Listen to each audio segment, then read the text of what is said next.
All right. My name is Rich Schmidt. We're here with Ed Fus. We're at Three Angels Vineyard in Amity. It's March 7th, 2024. And Ed, thank you so much for joining us today. Glad to do it. The first question to get you started is why wine? Why wine? I started having an interest in wine in my very early 20s. My father was from New York State, and they had a fledgling wine industry way back when, and still do, obviously.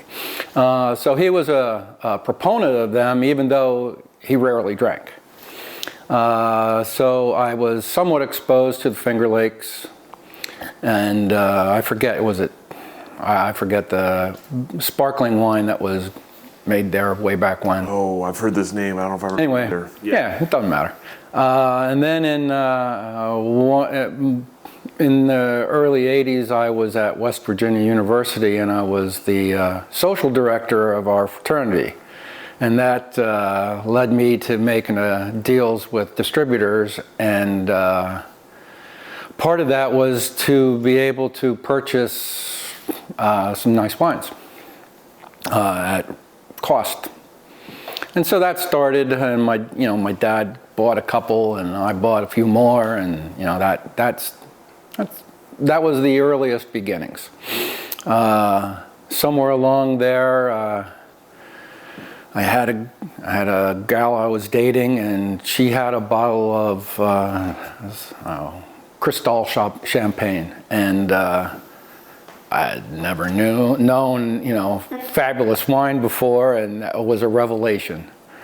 From there, shortly after that, I met my wife, my girlfriend, wife to be, and that led to other things that involved wine. I have a horticulture degree, and during college, as part of that, we had to prune vineyards and take care of apple trees and all the things that a big agricultural school like Penn State has going for it. So that exposed me to a lot. And then as I was exploring, I just started exploring wine and enjoyed it, and the whole food scene as well. And so that just made me want to get into it as a consumer. Once I, got into that, it's like, okay, what wines do I like? After exploring a whole lot, it developed to be, Zinfandel and Pinot Noir were my wife and I's favorite wines. Mm-hmm. And it was just an enjoyment. It was a hobby. It was fun. So that's why wine. All right, so let's talk a little bit about life before wine. You mentioned education. Tell us about kind of life before college. Where you were born and raised? I was born and raised in Ambler, PA. It's a suburb of Philadelphia. At the time, it was, when I was born, 1959, and thereabouts. It was just a little small dirtball town outside of Philly, about a half hour or so, and very much agricultural, except for and woods and stuff like that, except for the town. What I do before, how did I get going? So I went to Penn State, got the horticulture degree, and because I was the green thumb following my dad, and so I was doing the garden and all that. And I didn't really know what I wanted to do when I went to college, and so ultimately my RA, who was a good friend, led me into horticulture by he helped me get a job at a greenhouse on campus, help pay my way and keep me in beer. That's the truth. And so the manager of the greenhouse became a good friend, a lifetime friend, just as well as the RA, and so they kind of guided me in that direction a little bit. And once I graduated, I didn't know what I wanted to do still, because I wasn't I wasn't satisfied with what my imagination led to a horticulture degree. And so I ended up going to West Virginia University for mining engineering and got another bachelor's in that. And once I graduated, I ended up taking a job just outside of Princeton, New Jersey, working for an engineering company that did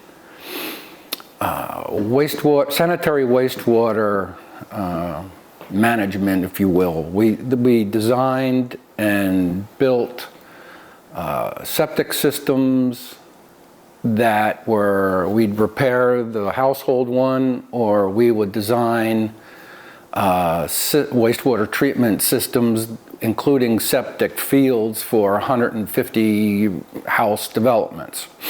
So we had treatment plants and and put them back, the wastewater back into the earth, and did everything from, rotating biological contactors for recycling that water back into, the gray water and that sort of thing. It was all, New Jersey back then had a law that said most you could have is 2,000 gallons a day on a land, or else you couldn't develop it. And so that really restricted growth, and land developers wanted to figure out ways, and that's why some of the reasons why we succeeded. The guy I was working with was still the smartest guy I've ever worked with, and he did really well. He trained us all up, and after a few years, I was ready to move on. In that time, I met my future wife. She was in Westchester, Pennsylvania, so that's about 2 hours from where I was living. And so after her family was from there, my family was from there, and it was, we laugh a little bit about saying it was the same party, different place. It was always the same people, the family and friends, and so we wanted to know if we were going to make it. So she and her business took us, we wanted to see what it was making, so she was consulting in Denver, and we moved out there to Denver and ended up succeeding as a couple, got married, had babies, all that. After 10 years of living in Denver, during that time I was an environmental consultant, continued that. This time my jobs were cleaning up petroleum and hazardous waste, assessing land, coming up with remediation plans, installing them, operating them, doing the permitting, getting closure on sites, that sort of thing. And this was in like the early 90s? Very late 80s in through the 90s.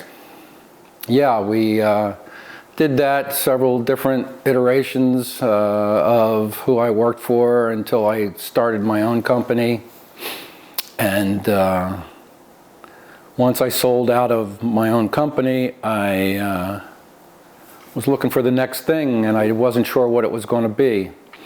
At the same time, we had the two girls, and we had a 2-bedroom house, and we're like, well, we're either going to have to expand the house, buy a new house in Denver, or go somewhere else. And so one day out of the blue, a headhunter calls my wife and says, how about this prospect in I forget where it was, and she said, not there, but if you have anything in Oregon, because we had visited, and if you have anything in Oregon, we'd love it. Because of that time, I had already developed what I wanted to know, the grape varietals that I liked and she liked, and Pinot Noir was one of them. And so I'd already come here after I sold the company. I came here on a land looking, mission and fun. I took my daughter with me, and we had a little adventure. So eventually she took that offer from Providence, and we moved the family up to Portland and bought a house where we lived still. And when was that? That was 97. 97.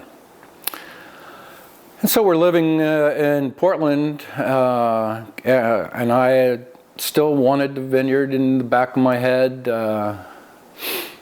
I kept on doing a little consulting, but one day, we're searching all around for land. I remember one of the first ones was that we considered was Quarter Mile Lane next to Adelsheim. There's a few others, but nothing really hit the spot of what we wanted as far as affordability and what we wanted to do and all that. And one day there was an ad in the Oregonian, Grape Opportunity, and it talked about this property here. I talked to the seller and told him what I was looking for, and we came out here, we looked at it, and they were asking, I think it was $150,000 for this property, for this land. This was all cherries when we started Three Angels Vineyard, all Royal Land cherries. And after at least a year, he said no, and I said okay, that's fine. After I gave him an all cash offer for $100K, and they called me up after a year and say, "Is that offer still open?" I said sure. And they tried to negotiate. I said, no thanks. Anyhow, it ended up they took our offer, and we started owning it 99 or 2000. I can't remember. Right around there. 99 probably is when we bought it, and at the end, and probably we started planting in 2001, just an acre at a time. And it was completely planted by, let's see, '04. So we did an acre, took a year off, and then planted the last acre. And we wanted to keep this acre. This is 4.85 acres. So I got my wish. I'm a grower. I have a vineyard. I don't know if you've had the opportunity to hear about Dean Sandifer and Domaine Couteau. He is a gentleman who was instrumental in getting a lot of the planting on this hill early.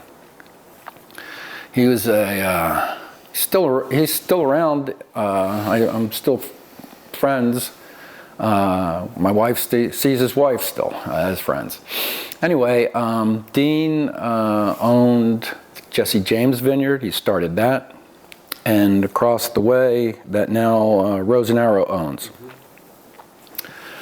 And he would get other people on the hill to plant, and he would take their, he would make a deal with them. You plant, I'll buy your grapes.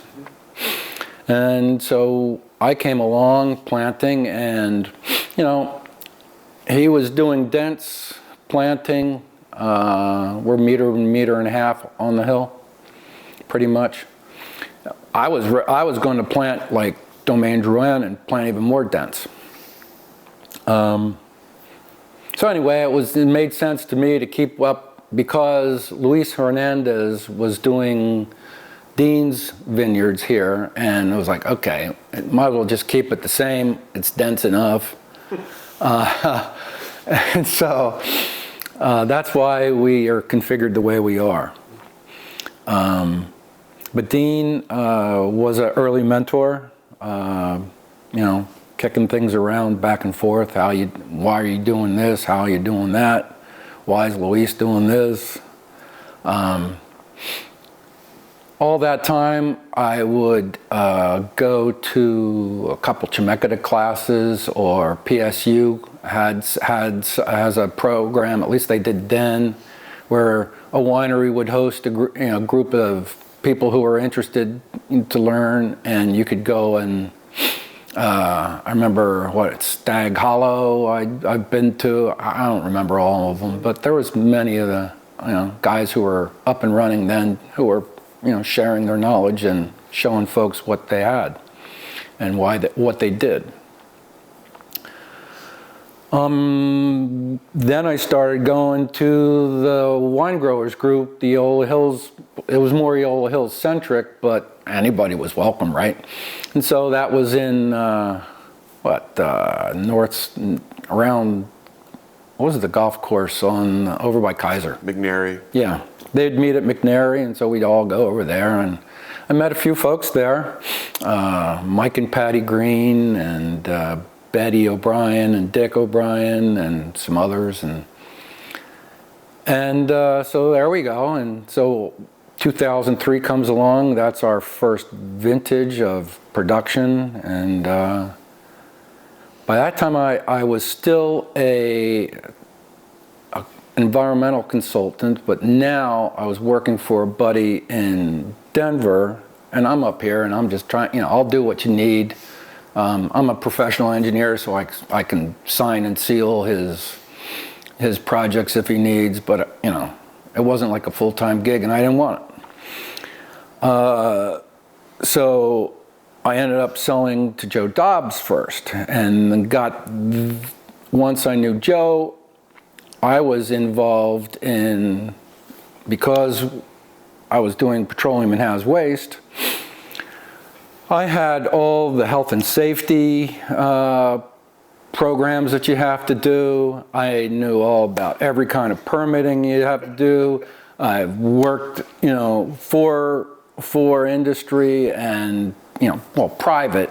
I never did government work, but I always worked for private players, and, we'd solve the problems.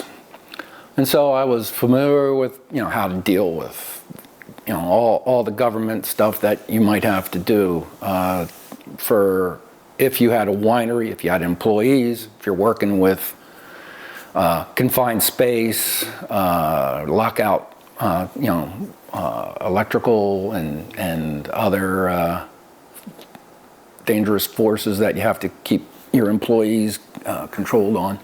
Anyway, I started developing Joe Dobbs's corporate health and safety plan for him.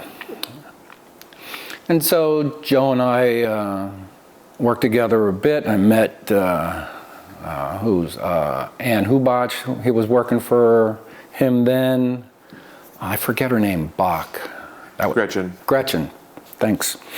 Gretchen was there too. One had reds, one had whites, I think. And so, I interacted with them and learned a little bit more. I think, let's see. Then finally, Dean Sandifer started wanting to buy my wine, my grapes. And sometime around then, I was starting to become friendly with Sterling Fox. And he introduced me to Live. And it resonated with me, sustainability, as an engineer, and you're wanting facts. I work on here. Give me this, give me that, and the math will tell me what I have to do, and it's all science based. So that appealed to me, and so I got going with Sterling and trying to make this a live vineyard. I think it's either probably 2007 or 8 we were first certified live. To do that, though, I had to leave Luis, because Luis was, at that time, not, that wasn't his protocol. Mm-hmm. And it wasn't Dean's either. And so I had to get Sterling in here to do work, and all this time, anything that was happening, we were hiring a vineyard management company to do the work, and we would oversee what we could from Portland, because all we had here by that time was the well that started it and a shed, and that was it. Then we brought in power, and that led us to be able to do a few more things, like start the greenhouse. Earlier than that, am I missing anybody? Gino Cuneo was Dean Sandifer's mentor. They were good friends. So First hose dragging I ever did was in Gino's cellar up on top of the hill, which is now, I don't know, is Vincent there? Who else is there? I don't know who's there. So I got to know Gino a little bit, and he was always around Dean. Dean was buying our grapes until, who was next? I think it was Michael behind us, right to the north, contiguous to this property, Michael Collier, who was at that time over at in Dundee at what's the big operation there? 12th and Maple. There you go. You can see I'm retired, long since gone. So Michael bought our grapes for a couple years, and then all during that, we're now live. Somewhere in this process, Live was, and this was announced over at the wine growers group, they were looking for Live's first employee, somebody to get going. So I threw my name in the hat because I was interested. And Chris, Sarah, and I were the finalists. They gave the job to Chris, but I guess my background was appealing enough in their plans for the winery certification program. They thought maybe I could play a good role in that. And so they basically offered me a board position. I said, sure, I'd be flattered. And the responsibility I had was to help steward the winery certification program going forward. I was pretty much, for the first couple months, hand in hand reporting, on the big things to Betty and Pat Dudley. And eventually, that developed into working with Bernie LaCroute and Andrew Davis, some of the bigger players who were in Live who had an interest in the winery certification program. And, Don Crank, we all worked together and flushed all that out. And I was in charge of helping lead that, and so that Chris could do his thing. I could lead that, and eventually that led to 6 years on the Live board. Let's see, somewhere in there, Live was first. I was on Live first, and then shortly after, but concurrent, I was looking around, and Dundee's getting their Wine Growers Association going. And Yamhill Carlton did, and I'm like, what's going on? So I'm like, nobody else is doing it, I'm going to try to kick something up. So I get the nerve, and I go over to Russ Rainey and say, what do you think? Should we do this? And he knew me, that much from the Wine Growers group, the reason why nobody had done anything by then, because there was some lingering animosity about the fight over the name of the AVA and Eola Hills Winery versus everything else. And, that led to nobody doing anything for whatever reason. They were tired of that fight. And once they saw what this really was, it's everybody helping to do one thing for us, and the Eola Hills AVA was already defined. It was like, okay, let's get that going. It was time. And so with, some direction from Russ, the Castiles were heavily involved, and, oh boy, a lot of others. Tim Ramey was another early big adopter. We set up, an introductory meeting. Here's the vision. here's some goals, early goals. Let's figure out if we really want to do this. And so that ball got rolling. And eventually we incorporated, and John Petticoli was the president, I was the vice president, I forget who the treasurer was, secretary, all that stuff got figured out.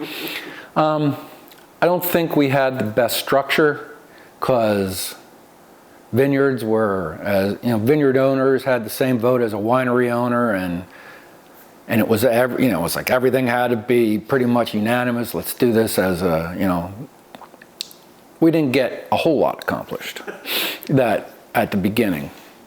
It just didn't. We got a website, we got this and that. I got the website. I bought it myself. I bought about, 5 names. We decided on one, and that was the one we used. Let's see. Anyhow, it got going. People started going to meetings, and they could see that things were going in a good direction. And between my 2007, I started work. 2006, I started to make my first wine at Domaine Couteau, which was in Carleton.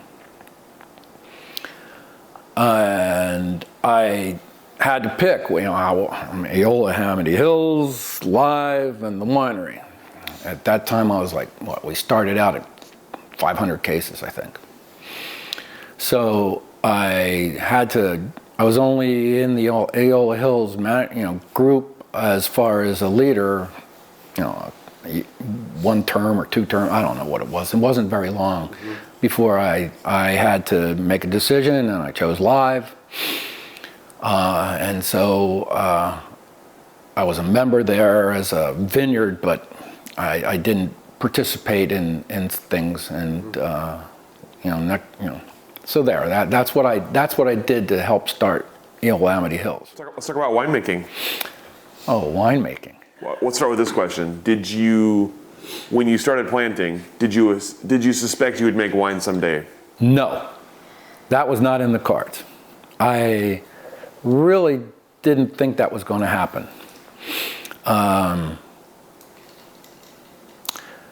Somewhere I just was getting the challenge of what I was doing as a consultant was getting the enjoyment out of it was less and less, and my interest in wine was growing more and more. And whoever I sold grapes to, pretty much I always went with the grapes, helped them make my grapes and our grapes into wine for them.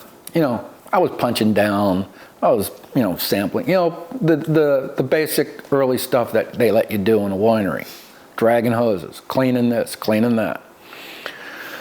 And then I wanted to see if I could do it. It was just a personal challenge. It's like, geez, I have all kinds of chemistry in my background, all the biology. I wasn't concerned about any of that. I probably was stronger in those areas than, at least some successful winemakers. So I was like, let's see if I can do it. And I had Dean Sandifer as a backup, to help me. And Gino also made his wine in Dean's place after he left Gino Cuneo Cellars, and it changed names. And so that's how the wine started. And what I wanted to do was to not do Pinot Noir, even though I love the grape, I love the wine, and it's why we're sitting here. So I decided to try Zinfandel. Nobody else was really doing Zinfandel except Mary Hill. They were the biggest player. I think by that time, Shanane and Lonnie Wright. I mean, there weren't many more zins out there. I think there was a couple in Washington, but that's, I forget Porteous was another one. So I come in and I get a friend I meet, so I'm going to make wine at Dean's, and at the same time, Byron Dooley is looking for a place, and his buddy, Darryl, I forget Darryl's name. Darryl is now a distributor rep for Bruno, Casa Bruno. And I just bumped into him not long ago. Anyway, Byron ended up not making wine at Dean's place, but we became friends. Darryl was making wine at home out of Avery Vineyard, which they called it that. It was Dan Gunkel of Gunkel Orchards and all that up by the Dells. So I had already been talking to Les Collines Vineyard in Walla Walla. So my first vintage, I made wine, it was 2006. This is my learning year. So 2006, I'm getting, I don't know, a ton, 2 tons, something like that, out of Les Collines Vineyard. It is a Syrah vineyard with Merlot and Cab, and they had a couple other flyers in there like Zinfandel, they had a bit, Tempranillo, they had a little bit, and so I go up there and I'm gonna get me some Walla Walla because that's gonna sell. Anyway, I'm with these Pinot Noir makers, and they're telling me you can't have anything over 14% alcohol. You just can't. And you can't let it get over 24 bricks, and you just can't. Zinfandel doesn't work that way. And so I harvested early, even though it was against my gut and what I wanted to do. I listened to, because I didn't have the confidence. It was my decision, I did it. But, the Pinot makers amongst the crowd I was hanging with were just poo-bahing me. And so I picked too early, and my first effort was a disaster. Gino Cunio's trying to help me. He's adding acid, and we're adding acid because even you tell me how an underripe grape needed to add acid, but I had to. Turns out like Les Collines would adequately ripen Zinfandel, at best half every other year, at best. And so that first bottling was just a disaster. We ended up calling it, I ended up sending it out through Dean, and he sold it under his Walnut Hill label, which was his second label. Oh well. 2007 comes along, and I have Avery Vineyard. I think I had Avery Vineyard. I got a little bit from. That's the one in the Dalles. I had Les Collines in Walla Walla, and by that time, I knew I wanted to have Primitivo in the mix too. So I got introduced through Gino Cunio to Mike Andrews up at Coyote Canyon in the Horse Heaven Hills. And so that was our first vintage was those 3 vineyards, 500 cases, 400 cases of Zin and 100 cases of Primitivo. Did really well received, got a little bit of press, sold out pretty quick, both in Portland and direct to consumer. From there, I added Stone Tree Vineyard the next year. That's in the Walook Slope. at another brand new vineyard. Ted Wildman is a great guy, fabulous grower. So is Mike Andrews. Some of the best people I met in the wine business. And then I started adding Petit Syrah, because that's it's typically included in a lot of the old vine, California, Napa, Sonoma blends of Zin.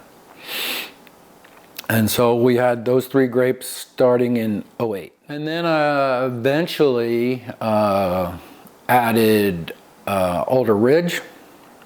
Yeah, their property makes a real nice Zin. It's not that far from Avery Vineyard.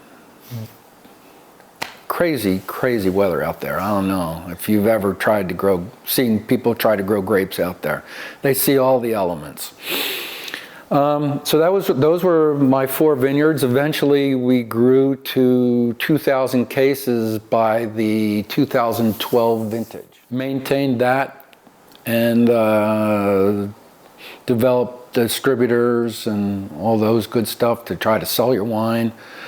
We always sold the most wine in Washington through our distributor up there, Crew Selections, and Guy Harris, what a great guy and great team he has. Oregon, I always was able to sell wine in Oregon, but it was amazing. The coast, we did better on the coast than we did the rest of the state. I could never explain it. Still can't. Guys at Crush down there on the coast, that's all they did, and they did a good job. I was with Estelle for almost my whole, Portland time, Oregon time of production. Somehow I was selling Zinfandel into California. I didn't understand that, but I was glad we did. We got a lot of exposure down there. Oh man, his name escapes me. The North, what's it? Forget the name of the gentleman who was the head of the distributor down there, but he's in, I'm sure you've probably tried to interview him. He's out of San Francisco. He's Northwest. Oh, Northwest Wine, yes. Tom Elliott. Yes. Tom Elliott. We got there. Yes.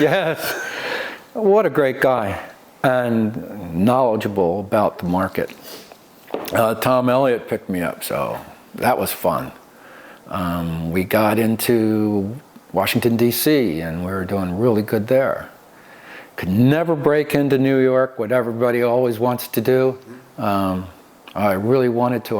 I had in Carnegie, was it Carnegie? One of the big museums. If it's not Carnegie, it's one of his buddies.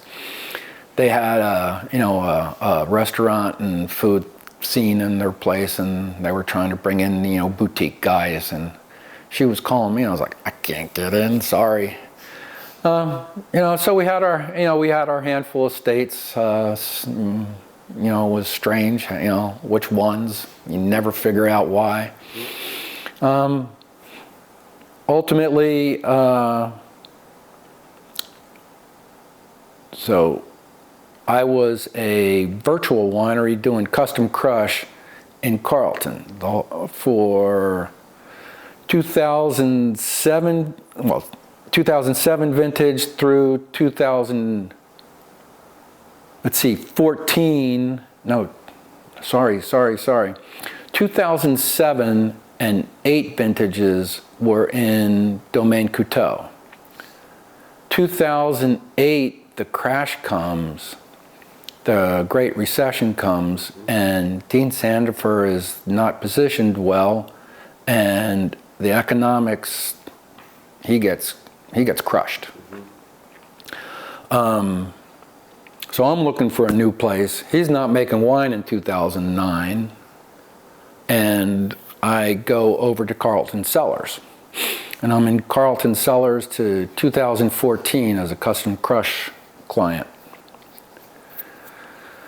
somewhere in that, somewhere in that 2008, 2009 time frame, Dean has to sell his land. And across the street, directly across the street, that vineyard was going to be auctioned. And I didn't want that to happen to Dean, and I had a friend who, one of our best friends, their brother-in-law in New York, Pennsylvania, and Philly, he worked in both, wanted to buy a farm. He was CEO of a oil pipeline company, and he wanted to buy a farm. He wanted to diversify. So he made a deal with Dean, just getting out of, and so that helped Dean get out of the auction and got a much more fair price. And my best friends were Maeve and Dennis Sanders. They babysat their in-laws' property. And so they ended up bringing in sterling for a little bit, and then they ultimately sold I think they leased their land to Northwest Wine, which is Rose and Arrow. So that was fun. I mean, we got, made me more, our best friends were right across the street. Half the time they'd come over, we'd have a lot of fun. They ended up planting even more over there. I'm sure you're probably aware. I'm going to back up for a second to the vineyard first, and then we'll talk about the winery. Tell me about, obviously you had a horticulture background. You knew your way around plants. What was planting a vineyard like, and how did it maybe differ from what you expected? Planting vineyard was, it went as expected, because I had seen other people plant. When we planted, getting the grapes was the grape plants was not as easy as I had hoped. The first year went easy, fine. Luis, all his guys had already planted uphill. They planted. So a lot of these vineyards were planted in, when did Dean start? Maybe 85, I'm guessing. Something like, no, wait a minute, not 85. Is it? Maybe it's 95. That makes more sense. I think it was 95, he planted Jesse James. He didn't have enough money, so all he did was plant the rootstock. He planted rootstock and, doing that. Then they grafted them on. That's how Jesse James was planted. I don't think any of the others were planted that way. But that's how that started. And so a couple other guys were early on investors in Domaine Couteau. So our property here, they're all, if you look around, everything around here is 4.85 acres. There are 330, 660 rectangles. And it was laid out at least by 1964, because there's 7 lots of which we're a part of that have a homeowners association, some guidelines of what you're supposed to do. So I got the grapes plants from somewhere in California, can't remember. Who's the guy over at Siltstone? Joel Myers. Okay, Joel was involved somehow.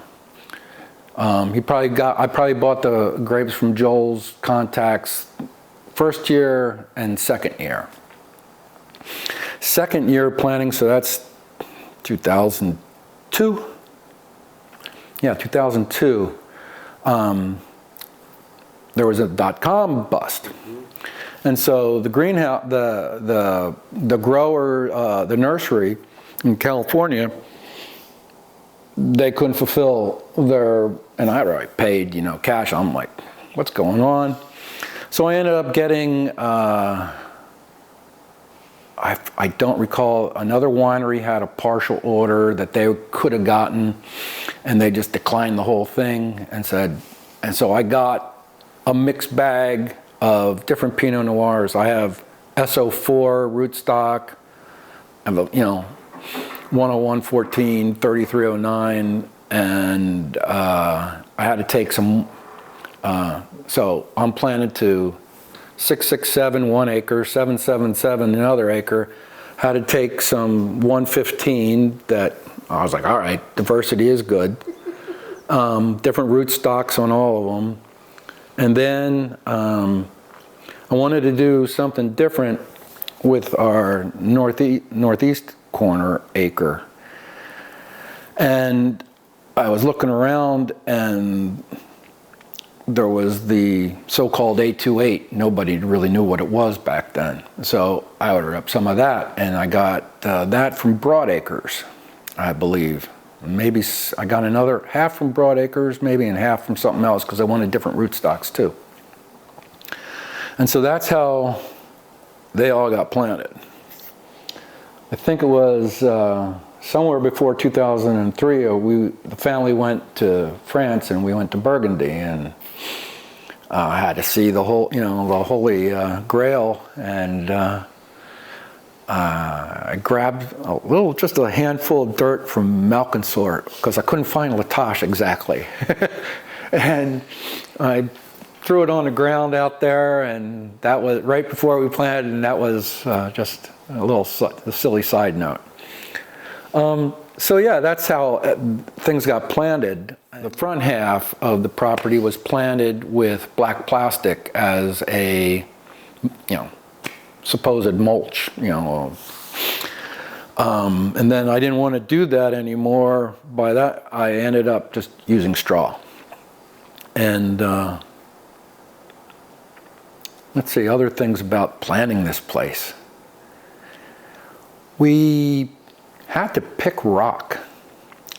We have dinosaur eggs here, and so we picked some rock, and all that rock is buried where the greenhouse used to be, if you saw that. It's just, somewhere before I started selling to Joe Dobbs, I had somehow made contact with Laurent Montelieu, and he came up here. I asked him, you want to buy my grapes? I need some help. I want you to help consult with me a little bit, blah, blah, blah. And he was tempted, but he was like, that's not my business plan. I gotta stay true to myself, and it didn't work out. And that's how I, ultimately, was also steered towards Joe Dobbs. But planning, no, things went according to plan pretty much. I picked everything that was planted. I was supervising it. I was, I had a local guy who knew how to run a tractor with a big bucket on the front and a little backhoe and in the back, and we cleared all the trees together. I was out here with my chainsaw, that sort of thing. So I was pretty much involved. I would take the soil samples. We'd start correcting from that, because there was a little bit of lime we had to do, but no, things went according to what I expected and according to plan, pretty much. Pretty easy, We just had a good group, and they had planted the whole hill. And by then, I was one of the last guys of what you see around here planted. What about on the winemaking side? Obviously, you mentioned you had studied with people who you'd been in cellars. You'd seen this. What about the first time when you're starting to make decisions? You talked about the first vintage and kind of giving into the peer pressure and picking early. Tell me about the first successful vintage and the first time you kind of had the confidence to make the decisions you wanted to make. Well, that was 2007 for sure. Once I had that come to Jesus moment. No, 2007 was a hit right off the bat. The Lake Colleen wine was great that year. The hotter years, I learned, were the ones that Zinfandel people liked. But the colder years, I learned, were the years I liked. 2007 was a warm year out in Washington, and things worked out. 8 was a medium year, and it turned out to be another great one for our wines. And so, I had distribution from, 2008 on. That's hard to do for a little guy today, right? Different world back then, right? A lot more distributors, less of the consolidation, and certainly I was, you're doing what, And that's the early. Those are some early things there. A lot of people were like, yeah, "What are you doing?" Anyhow, once when Dean went out, he went out shortly thereafter.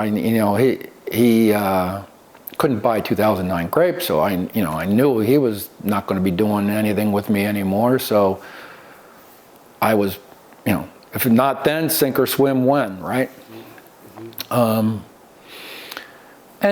going over to Carlton Cellars, which was right next door, that was an easy transition.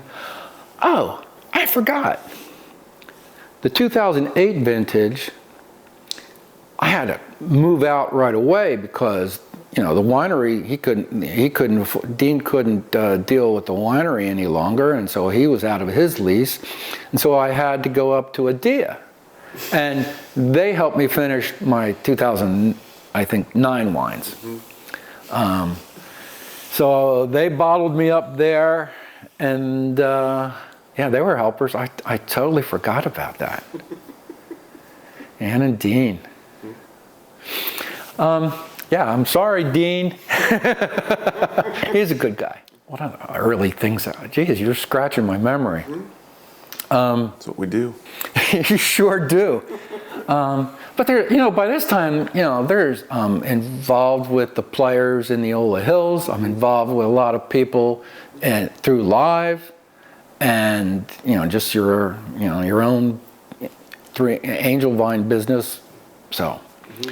Another thing that happened very early, so 2007, our original brand name was Three Angels Vineyard, and for here, and the name of the wine brand was also Three Angels. Somewhere where I'm fermenting 2008 vintage, I get a cease and desist letter from Two Angels. That's it was a brand that's owned by a conglomerate down in California, and they wanted me to throw out the vintage and blah blah blah. I said nope, I won't sell it, and I'll sell it only in Oregon. And we changed the name to Angelvine. I kept the same logo, same package look, and all that. So that was a little hiccup along the way. Learned a little bit more about intellectual property, and that time we copyrighted Three Angels Vineyard in the state of Oregon, and that was legal to do. Tell me about selling wine. You mentioned that you was kind of a hit from the start. Did you enjoy the process of selling wine? I hate it.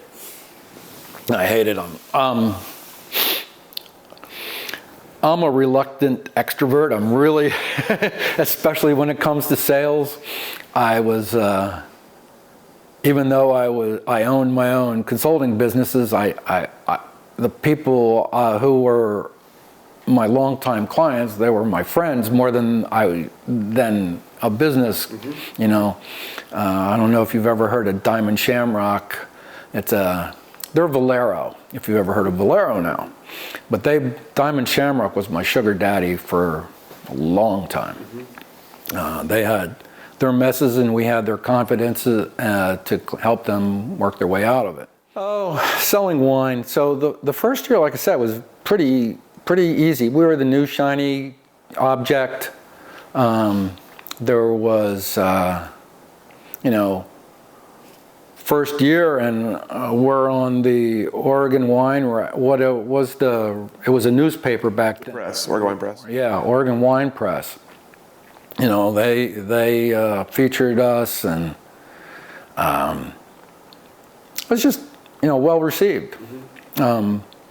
I forget how much was going on up in Seattle at that time. I don't know when we started out with distributing up there, but I'm sure I was trying it by 2008, and I think that's probably when we started. I had 2 distributors in Washington. One, I don't remember their names, but eventually I just consolidated and went with crew for the whole state, and then they brought on Idaho, and so they did both states. And that was fun because, you know, Washington, the buyers there knew the vineyards. They were not, they were used to big bold reds. That's what that's what their market was more about than Pinot Noir. So, you know, from, you know, Seattle was a great market, Spokane, Walla Walla sometimes, and then into Idaho. But I never enjoyed selling. Seems to me like I've got everything from, you know, alcohol's too high, it's too hot. Nobody knows Washington's Zinfandel. I'm not gonna know, you know. It doesn't taste like Californian Zinfandel, so no. Who are you? You know, why should I do this? And, you know, 2008, you know, the wine wasn't moving that easily. It changed from, you know, we'd have, I don't know, in 2007 and 6. So before I actually started the winery, I was helping Dean sell his wine on like Thanksgiving. Same deal, Mike and Patty Green were helping Dean because we're all friends. Steve Westby would sometimes be involved. Dean would buy a white from them, so he'd have a white to pour, and we'd all be doing our thing over there in Carlton. So that was fun.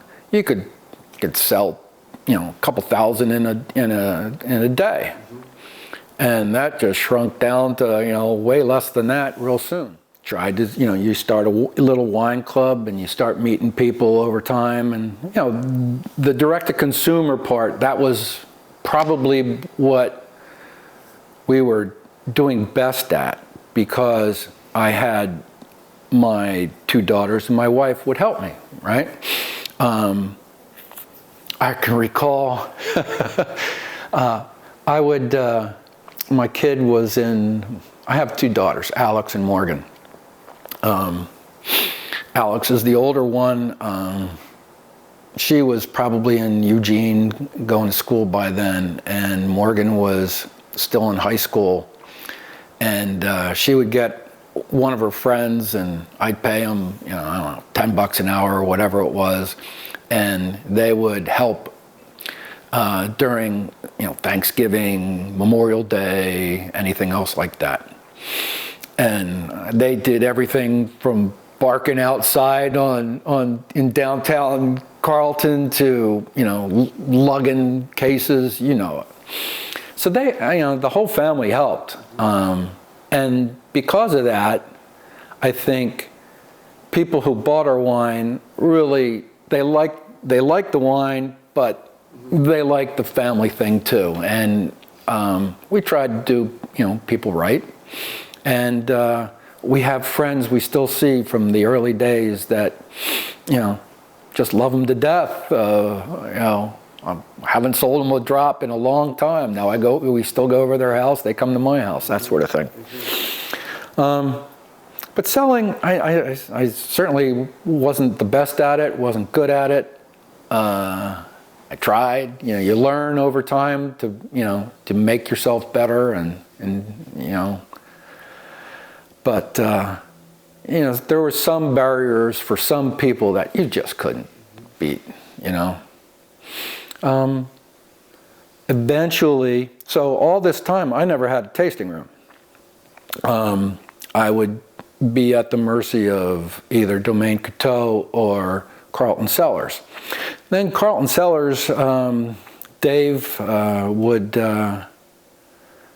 he would include 2 or 3 of my bottles in his tasting room, and sold some through that. But I never bought into it. But a lot of people buy into that. If I'm selling your wine, not selling my wine, and that's bad. I disagree completely, but that's another thing. So eventually I needed, a direct-to-consumer, and that was perhaps the greatest impetus to start Urban Crush in Portland. My wife retired from her job in Providence, and we together started Urban Crush. And our first vintage included Joe Williams of Danu, because he came with me from Carlton Cellars, Pam Walden from Willful. I don't remember if we had anybody else. Might have. So we started out our tasting room there, and the thought was, we're open Friday, Saturday, Sunday. We only had 3 winemakers. Everybody had to pull a day. I think Joe did Fridays, I did Saturdays, and Pam chose Sundays. And we did that for a while. Didn't work out between Pam and us. Different ideas on, I'll just leave it at that. Different ideas. And so that conflict was resolved. She left after the first year, and from then, what was that? Bradford Cohen, yeah. With his Northwest wines. Adega Northwest, yeah. I forget the downtown Portland guy with the cheese shop. His name escapes me. He had his label was The Shadow with Clay Pigeon. Clay Pigeon. Thank you. Man, you're really testing me today. Yeah. Well, you're helping. Thank you. Michael Clay. Michael was a fantabulous guy. And so we, anyhow, it all ended up, that was our tasting room, and turns out we didn't really want to run an operation like that. I never wanted to have any employees. That's why I never had the tasting room myself. I just didn't want to get that heavily involved, that deep, because I had employees all my previous consulting life, and management of employees wasn't my top thing either. Not my best skill. So I wanted to avoid it. And so ultimately we chose not to continue our lease at Urban Crush, and that's when 2017 was the last vintage we made, grapes into wine. And then the rest of the time I was just selling the last of my inventory. The very last of the stuff I had was shiners that I had accumulated over the years, and that's what when you mentioned earlier, you saw some stuff at Florence. I'm sure that's what that is, and that's when I ended up my selling was over. No, but like to answer your question briefly, I had never enjoyed it. To me, it just wasn't fun. It was always a challenge to figure out what's next. As the competition increased, it wasn't the shiny new thing anymore. Because that gets turned over all the time. But we made some reasonable wine over the time. Got some decent ratings and quality type of kudos, but I proved to myself I accomplished what I set out to. It was just to see if I could do it. Relatively pleased with the end result. What do you miss from it? What was your favorite part of it? Oh, the best part by far is walking in when the grapes get delivered and you're set to make wine. That's the fun part. By far, the smells, the process, the hands-on, the conundrum of, I have this and that. How am I going to, or how am I going to blend this and that? I had this original vision and I have to adapt. All that was fun. I really enjoyed that. The creating part. That was both the challenge and the reward. Learning the vineyards. How do they age? What's their chemistry coming in? What do I have to do on a typical, vintage? Am I doing anything different this year? After a couple of years, I made a few port-style wines. Then even later than that, I teamed up with a fellow down south in Salem, has a fruit drying business, very successful. And he was buying our wine, and he came up to me one day and said, "Hey, I want to make some wine with you. I want you to make it for me, but I want to do it the Appassimento style." And luckily for me, I had already helped Gino. He was doing that, and so I learned a lot. I said, "Okay, we can do this." And so we made 2 or 3 vintages of his wine. He's Italian, and he just loved all things Italian wine.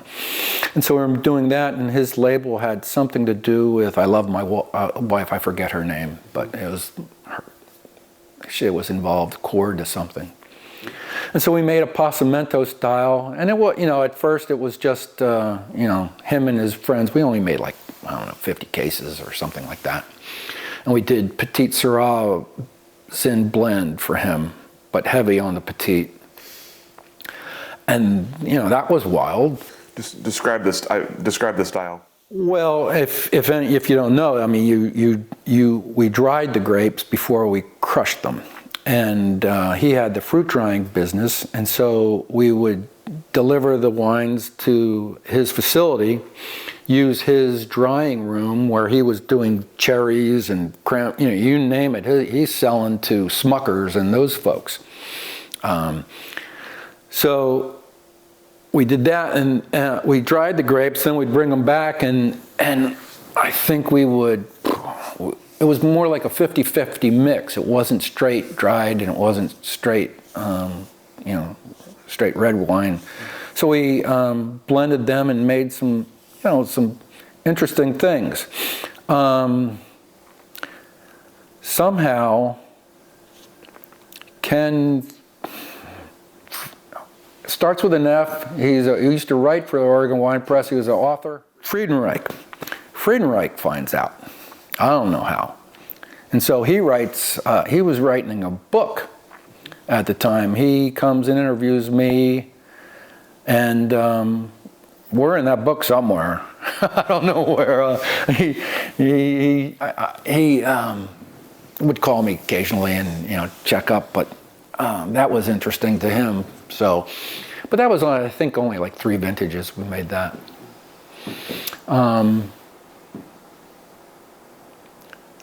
That was another twist in winemaking that I was a left field wild hair, right?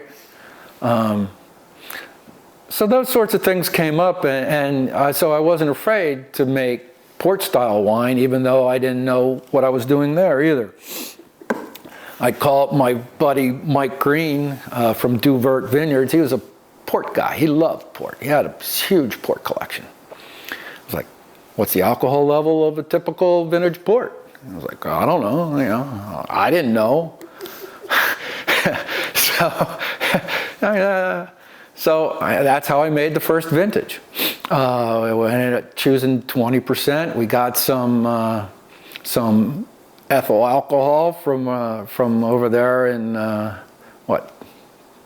Northwest Portland, whoever the distillery was there named at the time. And glug glug glug. Okay, and lo and behold, that wine was well received. It got, turned out great, better than anything I expected. It was 100% Petite Syrah, I think. No, it was 60-40 Petite Syrahs in. I made an 11 and a 12, and we called it the sweet one after my older daughter. Because when she was a little kid, her nickname was the sweet one at daycare, and Morgan, the younger one, was the Hellion. I made a wine called the Hellion, and she was the one who got kicked out of daycare at 18 months and had an assertive personality very young. Let's just say that.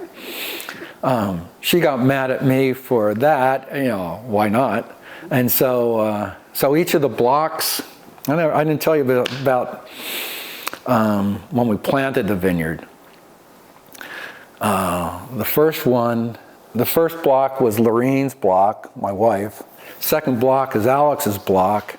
Third block was Morgan's block, hence Three Angels. And every time, right when we got done planting, the four of us would have a little ceremony blessing in the vineyard where we would we'd run through it and scream many bountiful harvest while drinking champagne. I have it on video. Lorene's running down our row saying many, and Alex says bountiful, and Morgan's about to say harvest, and she goes oof, and she trips. It was funny. Family was the best part of this. Easily the most fun part of all these, doing it together or with them. So I made the port. 11 turned out well. I entered it into Seattle Wine Awards because by that time I had known Chris Chen, I forget his last name. And one of the Washington winemakers who was there told me it was the best dessert wine he ever had. And I was like, whoa. The guy he was the winemaker for Matthews at the time, and I was just stunned and humbled. Eventually, I kept on wanting to bring in Mourvedre for a long time, and I had to. Eventually, I got it out of Stone Tree after waiting several harvests for somebody to pass. And because I always wanted to do something new. So I brought in Mourvedre, and the idea was to make a wine that included Mourvedre. And I didn't know exactly what I was going to do when I did it, but we wanted to, when I got that, we were having fun with names still, because I made a rosé out of the Pinot 828 block, and we called it for my wife, beautiful bride. We called it Queen of Quite a Lot, because her name's Lorene and the kids called her Queen Lorene. So that was their little nickname. So that was the wine from there. I already told you about the Hellion, and the Pinot Noir I made out of there sometimes. We called it the Morgster, because that's her other nickname. And obviously the sweet one. So the Mourvedre came along, and we're thinking of a name, but when we renamed the vineyard, when we renamed Three Angels Winery, we were coming up with brainstorming, and a friend said, Clusterfuss. That came up. And so we called that wine Clusterfuss. It was, I think, 90% Mourvedre, 10% Primitivo. And made a few vintages of that. That's amazing. The name didn't help itself that much. But the only reason you're allowed to do that is the family name was involved in it, and so they let us do that. And so Cluster Fuss, and it was like the back of the label was funny. After so many years of screwing up, and the chaos that comes in winemaking, and now we finally hit it. And that's what we celebrated, the chaos of harvest and crush with that name. All right, so the last couple questions I have for you are kind of bigger questions about the industry. So you had mentioned you had traveled here and you wanted to be in Oregon before you were in Oregon. So tell me about your initial impressions of Oregon and what made you want to be here. Well, the first time I'd been in Oregon was, I think, had to have been like 92, something like that. My wife, no, probably had to be 91,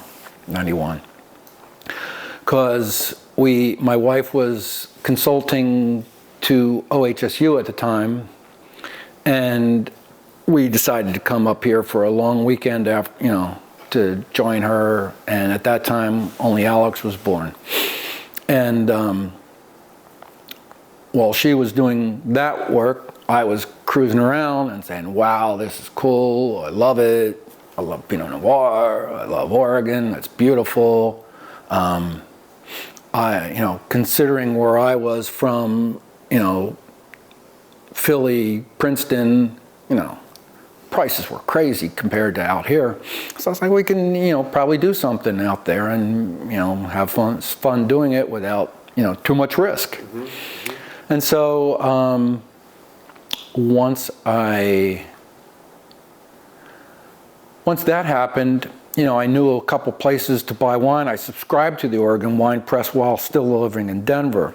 And I can remember buying the 94 vintage and having it shipped to me from the Wine Shack out in Cannon Beach. Last I knew, he was in Bend or Sisters area. Anyway, my wife, based on that, my wife had been coming here to OHSU, and she, knew a couple people. And when the opportunity came to move to Providence, it was a career move for her, and I always wanted that vineyard, and so that's what brought that about. Yeah, those are fun times when you're early on and enough to get in trouble. So that's what the early reasons why we got here. What did you think of the people you started to meet here and the wines coming out of Oregon at that time? To me, well, the first winery visit I ever did was El Molino down in Napa. Reg Oliver was the guy's name. He started, this is almost a Calistoga. It was his winery. There's a Old Mill State Park right there, and Stony Hill Chardonnay is above him, and he's down lower, right across from Frog's Leap's old vineyards. Anyhow, I love that wine, and he was able to make some fabulous Pinot Noir in Napa somehow, right? His vineyard was in Oakville, believe it or not. When we found this, Dean was easy to have a direct relationship with, and he was making I don't know how well it would sell today. He was making a pretty bigger, bolder Pinot Noir. 30% oak maybe, but it was, it had fruit, right? There were so many people, and so that he got pretty popular. I think it was the 08, he was featured in the Wine Spectator. But the 07 vintage came out too, and that was kind of shrill early on. It was a great vintage ultimately, but it wasn't very happy at the beginning. And that was another reason why me with my big reds, there's all this '07 Pinot out, and here I come with this punchy in the nose thing. That kind of helped. But people were great. I can't say that I had anything but positive interactions with the vast majority of people that I was working with, and everything you hear about Oregon cooperating and working together was pretty much true that I found. It still is. It still is. There's more people, so there, more diversity, and might be a little harder to do it now. But from what I see, the friends that I still maintain, Seven Bridges in Portland, Byron was always great with his stuff. We traded so much wine together, which is one of the benefits, right? The people in and out of Dean's place were fun. No, and more than anything, I probably learned a lot about just the finances of the operation. Mike and Patty Green. Mike Green, have you ever interviewed him? Oh, you've got to. I got to get you introduced to him. And Patty made a little bit of wine from their place too. I had lasting friendships, lifelong friendships now with those guys. Dean moved away for a little while. I understand he's back, but I haven't seen him in a little bit. But like I say, so many good folks. No, I don't think, you have business, differences and things like that. But no, as far as being able to ask for help, Ron Kaplan was very helpful early on before I bought. We were here in '97 and 98. I'm buying his wines. I'm buying Saint Innocent. I'm buying Belpont. Brian was helpful. So those guys, all that helped me get going, and the confidence to say, okay, if I had a problem, I could, easily resolve it. And then the more you know more people, then, geez, at my disposal, I can call up, anybody at Bethel Heights. I can call up anybody at Evesham Wood, Belpont, like I said. They were all easy to help me if you had a question. And Gino certainly helped me some, especially in that first disaster. But, the more deeper it gets to be a business versus the joy of making wine, then, you have, this and that comes up. But no, I'd say for the vast majority of folks I've met and dealt with, things went great. Sometimes you have, let's face it, not everybody always pays their bill on time in this business. And the smaller you are, the tighter some folks hold on to those nickels and dimes. Sometimes issues come up, but that's that, But it's, I assume it's, as things grow, it's going to be a little bit tougher to be friendly all the time, but I'm sure there'll be a lot of good things will come from it, and it'll still be a fun business to be in. So last question for you. Tell us a little bit about your life in retirement. What are you up to now? Fridays are watching our 2 grandchildren. We have 2 grandsons from Morgan now, and her husband Kevin. That's a joy. Just last night I got in from Denver visiting Alex. She's setting up her life there. We travel. I try to go, all our travel is really based on food and wine, and we've gone to, just recently in reverse order, Portugal, Spain, Sicily, Puglia,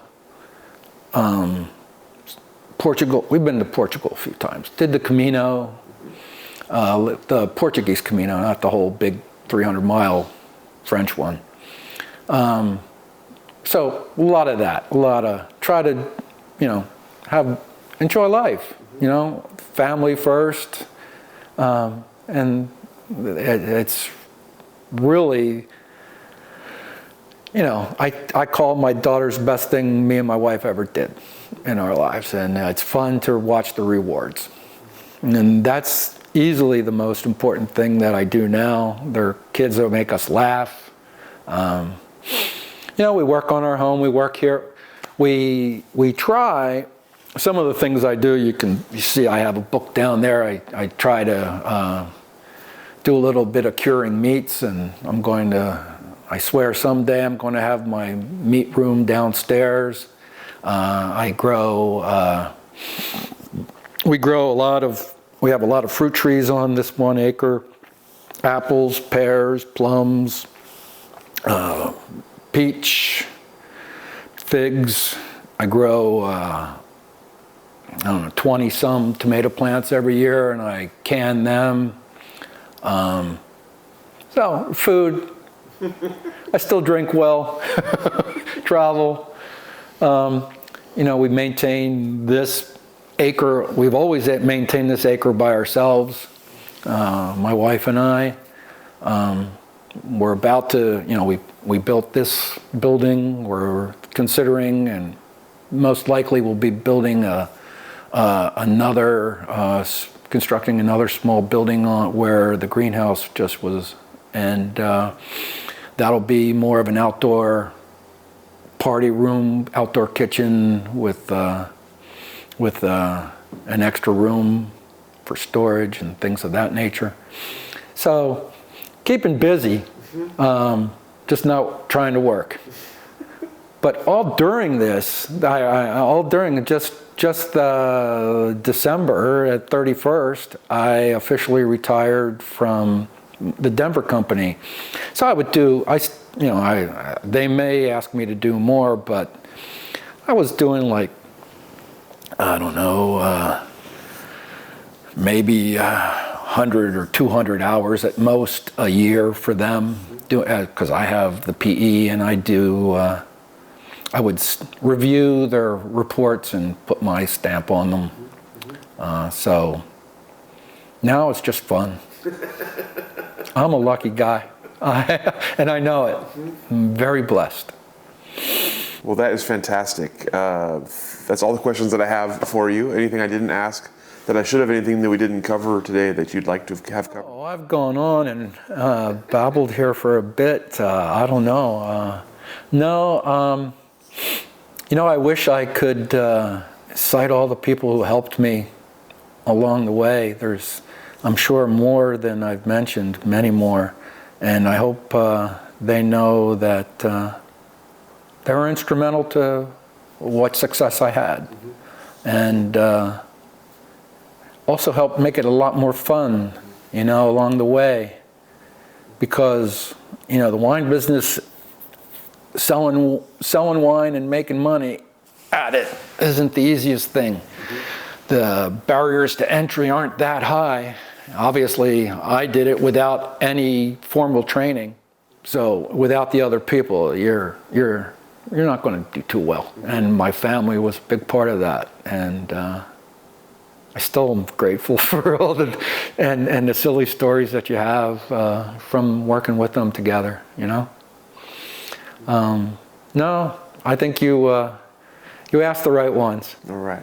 Right now, we've leased our vineyard for 10 years to Rose and Arrow, so we've got a few more to go with that. So I don't have any grape responsibilities. I don't have any winery responsibilities. Our last taxes have already been, for all the companies we've had been submitted. It's just grandson responsibilities. Yeah, I can dodge that if I have to. Those terrible threes, they're not, sometimes they're not as fun, but we have a little baby now, so it's all fun. It's all good. Thank you so much for your time today, for sharing all these stories with us, and for taking us through all of that. And we'll go ahead and let you off the hook. Well, I hope I did okay. Thank you. Absolutely.